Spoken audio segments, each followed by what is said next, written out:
Ya estamos de vuelta con ustedes aquí en Vox Populi 2021 y tal como ya les indicaba, ¿cierto? En este bloque con nuestra invitada de esta hora de la tarde estamos con Javiera Morales, que le damos la bienvenida, por supuesto. ¿Cómo estás, Javiera? Bien, ¿y tú, Soledad? Como tú decías, por fin nos conocimos en vivo y en directo, habíamos estado solo vía Zoom. Así es, primera vez que estamos acá en el estudio las dos. Muchas gracias por la invitación, muy contenta No, de estar por acá. nada, para a ti que te des el tiempo, a pesar, ¿cierto?, de los imprevistos que todos tenemos de pronto, ¿cierto?, en los hogares, como te ocurrió, ¿cierto?, Sí. un pequeño impasse ahí, pero aquí está, así que muchas gracias. No, gracias.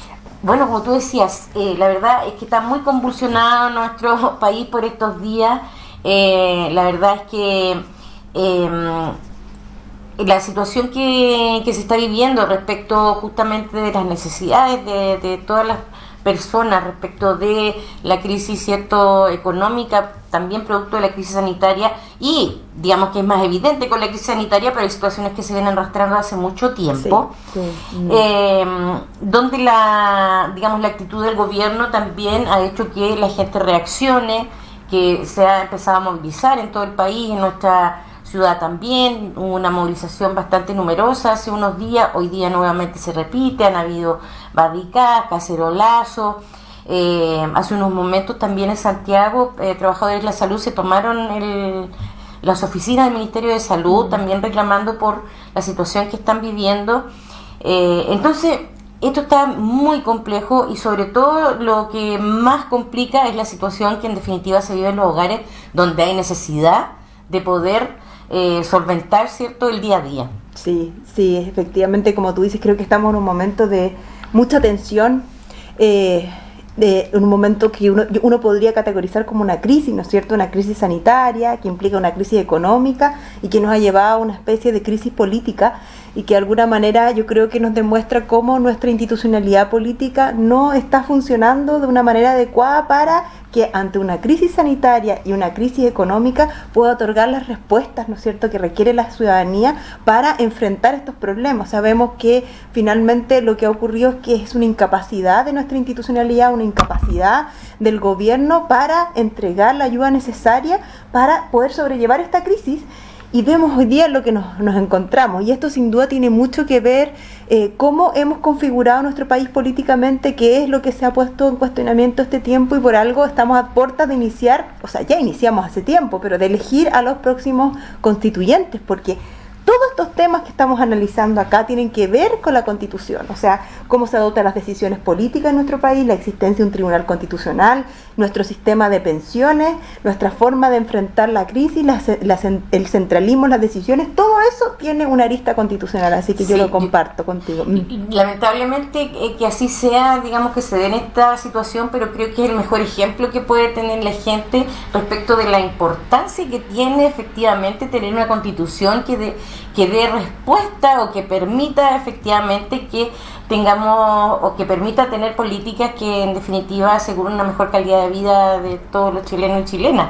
Sí. Que es un poco lo que de pronto como que hay un grupo, un sector, digamos, que tal vez todavía no entendía mucho, pero yo creo que con esto queda más que clarísimo, digamos, justamente todo lo que se puede lograr con una nueva constitución. Sí, y además, Soledad, que yo diría que esto nos permite apreciar algo muy particular, que yo creo que muchos lo han señalado, pero ahora lo estamos viviendo. Muchas veces te dice, las constituciones no basta con tener un catálogo de derechos muy bonito, ¿no es cierto?, y muy fortalecido, sino que es necesario preocuparse de la otra parte, que se llama la parte orgánica. Hay algunos que denominan la sala de máquinas, ¿no es cierto?, que es finalmente cómo se reparte el poder, porque si esa parte no funciona bien, los derechos, ¿no es cierto?, no pueden materializarse. Y hoy día lo vemos, porque en esa parte, por ejemplo, está regulado nuestro sistema político.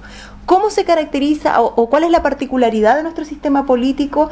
Si uno lo mira desde el punto de vista constitucional, bueno, primero, un presidencialismo exacerbado, algunos le llaman hiperpresidencialismo, otros neopresidencialismo, pero lo que tienen en común es que la figura del presidente de la República es una figura que concentra mucho el poder.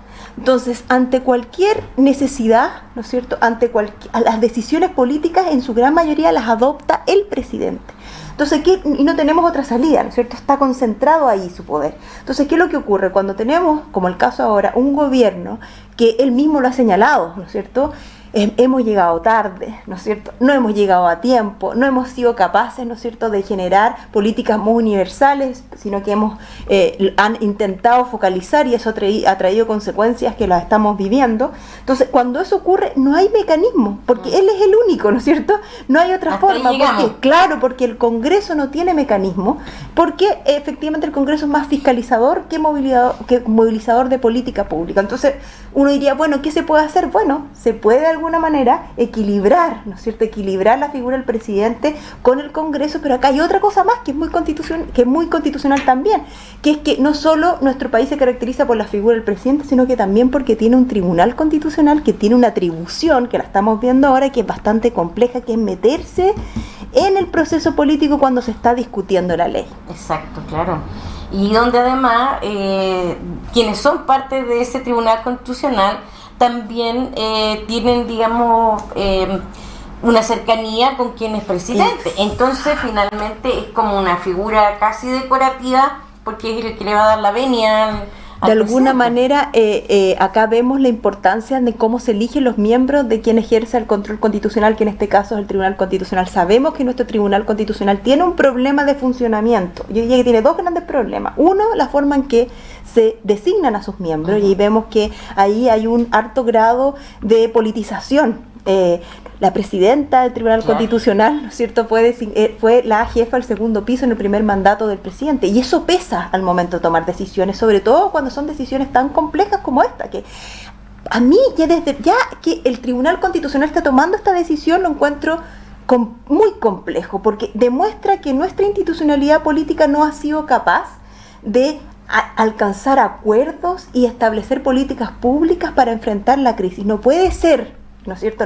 Es inconcebible que en un país las políticas para enfrentar una crisis económica y sanitaria como las estamos viendo se determinen por un tribunal, ¿no es cierto? Eso no es normal, ¿no es cierto? Entonces vemos que ya lo primero, la designación de sus miembros, y lo segundo es que tengan esta atribución. Hay muchos que creemos que tiene que existir un control constitucional, que puede ser el del tribunal, o puede ser que lo alojemos en una Corte Suprema, como ocurre en otros países, pero que se mantenga solamente para el control posterior de las leyes, no el de ahora, porque si uno ve la historia del Tribunal Constitucional, todos aquellos casos complejos han sido con esta atribución, con la atribución de poder revisar la ley cuando está en curso, y así fue con el caso del aborto, en el caso del CERNAC, cuando se le quitaron las atribuciones, en el caso de la reforma laboral, y en el caso de los 10%. O sea, esa atribución es muy compleja, porque para tomar una decisión así uno tiene que tener un gran respaldo político democrático, y los tribunales no lo tienen, no es su función, ¿no es cierto? No es su función.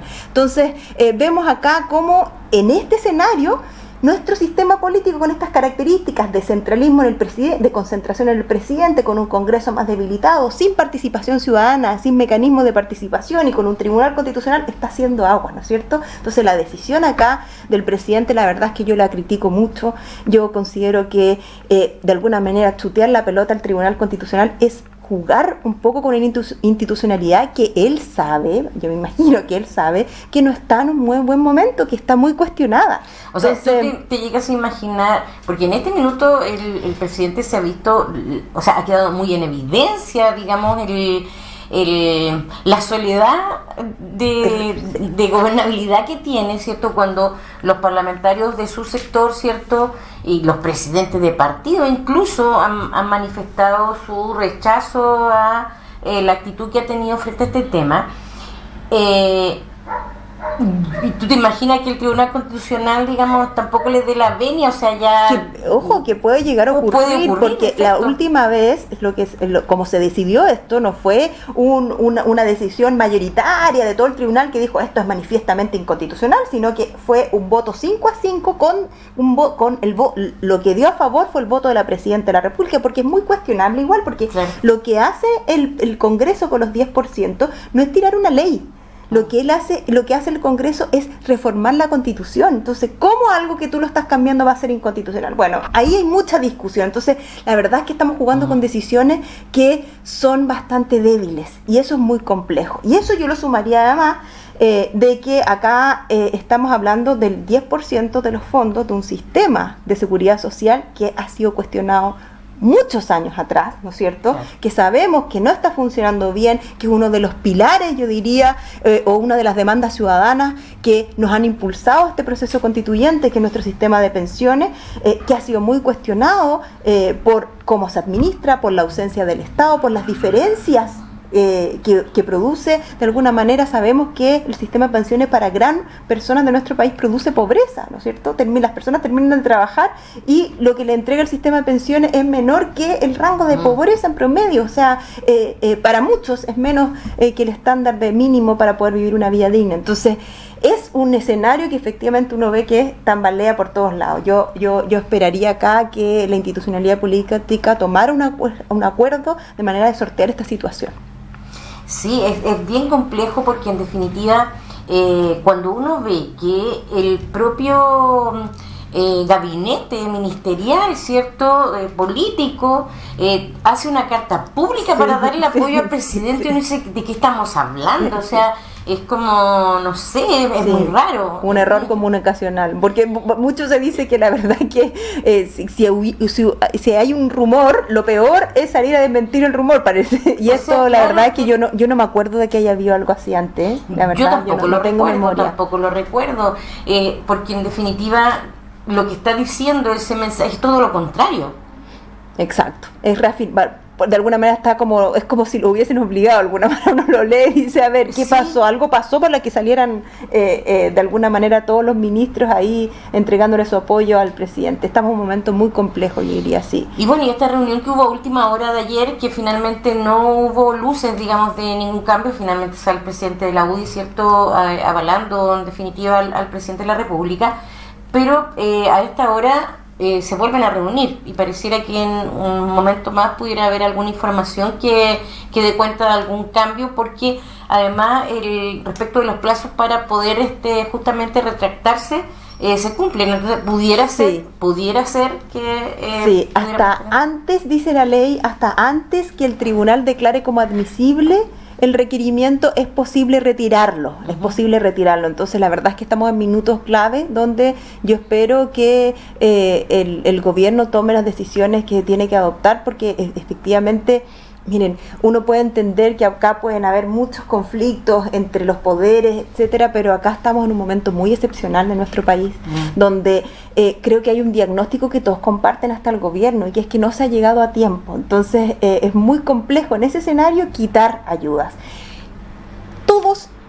Yo no he escuchado a nadie que haya dicho que esta es una buena política pública, ¿no es cierto? Sabemos que en el fondo esta es una muy mala política pública, porque significa que los trabajadores y trabajadoras de alguna manera hacemos frente a esta crisis con nuestros ahorros previsionales, y eso en cualquier escenario no es lo óptimo, ¿no es cierto? Claro, pero ante la situación en la que nos encontramos, y muchas personas que claro que no tienen empleo formal y que de alguna manera ahí está a un pozo que pueden utilizar, claro, emprendedores y que se han visto muy golpeados, claro, en Magallanes Cuesta, imagínense el resto del país que está en cuarentena, donde se retrocedió, habían restaurantes, habían emprendimientos que estaban de alguna manera avanzando. Nosotros igual lo hemos visto en fase 2, como los restaurantes, todo se tuvo que cerrar. Entonces, ante eso, cerrar la puerta a una ayuda, aunque no sea una buena política pública, creo que puede tener un costo muy grande. Lo estamos viendo, ¿no es cierto? Estamos viendo. Partíamos conversando, ¿cierto?, de que, bueno, es evidente que esta es una crisis que nadie se esperaba, ¿cierto?, que es algo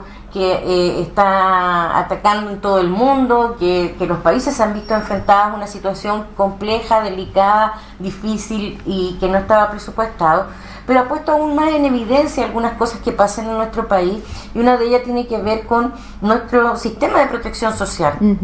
Así es, sí, y en eso yo diría que los chilenos son expertos constitucionales, porque la verdad es que si uno mira nuestra Constitución hoy día, yo creo que una de sus características principales es que los que se denominan los derechos sociales, la educación, la pensión, la salud, la vivienda, que finalmente son esta base de protección social de la que se habla, la seguridad social, están bastante menoscabados, ¿no es cierto? Están bastante a maltratar. Eso uno lo puede ver si uno lo compara con cómo se protegen otro tipo de derechos como la propiedad privada, como el libre desarrollo de las actividades económicas. Esos son derechos mucho más fortalecidos que los derechos sociales. Y eso que está en la Constitución es un reflejo de alguna manera de lo que vivimos, ¿no es cierto?, en nuestra sociedad, donde efectivamente vemos que en materia educacional el Estado nos ha dejado atrás, ¿no es cierto?, las instituciones estatales y la educación pública de alguna manera se ha ido deteriorando en los años. ¿Para qué hablar de la seguridad social, que yo creo que es uno de los conflictos más, lo veíamos hace un ratito, ¿no es cierto?, las pensiones, nuestro sistema de pensiones que reproduce pobreza, crea pobreza finalmente en el momento en que las personas dejamos de trabajar y por tanto debiésemos descansar, ya que hemos contribuido tantos años a la sociedad con nuestro trabajo. Eso no ocurre en nuestro país, y bueno, y así todos los derechos sociales. Entonces, de alguna manera, que haya habido un estallido cuyas demandas principales sean estos derechos sociales, no me cabe la menor duda que es porque ha llegado el momento en que esto se tenga que reemplazar, que tenemos que avanzar hasta un sistema de seguridad social, eso a un mejor sistema. Eso requiere mayores fondos, sí, efectivamente, pero de alguna manera yo veo que hay cierta debate hoy día que se está dando y cierto acuerdo de que es momento de avanzar a un sistema tributario más progresivo, ¿no es cierto? Y que el actual, al parecer, no está haciendo el trabajo que se requiere para avanzar de este Estado subsidiario que nos encontramos ahora al Estado social y democrático de derecho, que yo confío que se va a lograr acordar en la Convención Constitucional. Bueno, de hecho, justamente incluso actores relevantes del sector del gobierno, digamos, del Chile Vamos, han planteado una apertura frente al tema que en otros momentos no la habían señalado con tanta claridad. Uno pudiera pensar, bueno, estamos en un momento eleccionario también, a lo mejor por ahí va la cosa, o mejor pensemos bien, ¿cierto? Y que claramente sí se están abriendo esa posibilidad en forma cierta. Sí, yo creo que se ha corrido el cerco, como se dice. Yo creo que se ha corrido bastante el cerco, pero así todo hay que tener cuidado, porque uno sabe que después los eslóganes dan para mucho, ¿no es cierto? Uno hoy día, no sé, hace poco terminó la franja y uno veía la franja y decía, bueno, acá hay un tremendo acuerdo, ¿no es cierto? Todos estamos hablando de alguna manera de fortalecer los derechos sociales, de una salud, de un piso de salud único, gratuito para todos. Todos estamos hablando de alguna manera de lo mismo, y eso, claro, pueden ser dos escenarios. Yo prefiero creer que efectivamente el cerco se ha corrido mucho gracias a la movilización ciudadana, ¿no? Esto no es que, pero después en la letra chica, al momento en que esto se materialice en la Constitución, hay que tener mucho ojo, y por eso hay que llamar a la ciudadanía a votar informadamente, ¿no es cierto? ¿Qué está detrás de ese eslogan? Y es difícil. Y el otro escenario, bueno, es que después hay que, muchas veces los eslóganes dan para mucho y al momento de votar no se logran los acuerdos. Entonces ahí yo creo que sin duda lo que tiene que ocurrir es que la Convención Constitucional sea un espacio abierto en que exista mucha participación ciudadana, para que de alguna manera estas candidaturas que se han impulsado y que hoy día defienden principios que antes negaban, en ese momento exista participación, exista transparencia, para que la ciudadanía de alguna manera cobre la cuenta, ¿no es cierto? Bueno, si usted estaba apoyando, ahora es el momento de fortalecer esos derechos. Exactamente, y además lo que tú mencionas respecto de la participación justamente del proceso, de la elección, y también de estar atento a lo que va ocurriendo, porque finalmente los cambios que se han ido provocando, nos gusten completamente, más o menos como sea, finalmente han tenido que ver con la movilización de la población, no con otra cosa, y por lo tanto esto ha funcionado a presión. Exacto. Bueno, la verdad es que, y eso es sano también, o sea, a veces como que nos molestara, o sea, el ideal es que tengamos una institucionalidad política que sea mucho más sensible a la demanda ciudadana, que no sea necesario, ¿no es cierto?, estar días y días, ¿no es cierto?, para que de alguna manera la institucionalidad política responda. Yo espero que la Convención Constitucional sea ese espacio para poder crear una institucionalidad política más receptiva, pero además la demanda ciudadana, la movilización ciudadana es parte muy importante de cualquier democracia, lo que se llama el derecho a la reunión, el derecho a movilizarse. Eso que muchas veces lo vemos como de una manera crítica, la verdad es que es esencial para el funcionamiento de cualquier democracia. El problema está en los costos que ha tenido para muchos chilenos y chilenas el salir a la calle, y tenemos más de 500 500 personas con pérdidas oculares. Exacto, pero tenemos gente presa todavía. Sí, pero ese problema no es de quién va a de alguna manera a movilizarse, sino que, como sabemos, en nuestro país ocurrieron violaciones a los derechos humanos, que están muchas de ellas en proceso todavía de que las responsabilidades se hagan valer, muchas no, todavía hay muchas deudas en esa materia, pero eso no, de alguna manera no tiene que ver porque la gente vaya a movilizarse, sino que es para avergonzarse, ¿no es cierto? Porque es un derecho, movilizarse es un derecho en toda democracia, y como tal, las autoridades políticas, más que reprimir, debiesen resguardar ese derecho. Hay muchos países en que cuando están las movilizaciones está la policía, ¿no es cierto?, resguardando a quienes se puedan movilizar, porque de alguna manera hay una concepción distinta de que eso es un derecho humano, y que mantiene viva una democracia. Lo ideal, eso sí, es que esa no sea la única manera, de que de alguna manera existan otros mecanismos de participación ciudadana para hacer valer también los derechos y la demanda ciudadana en el proceso político.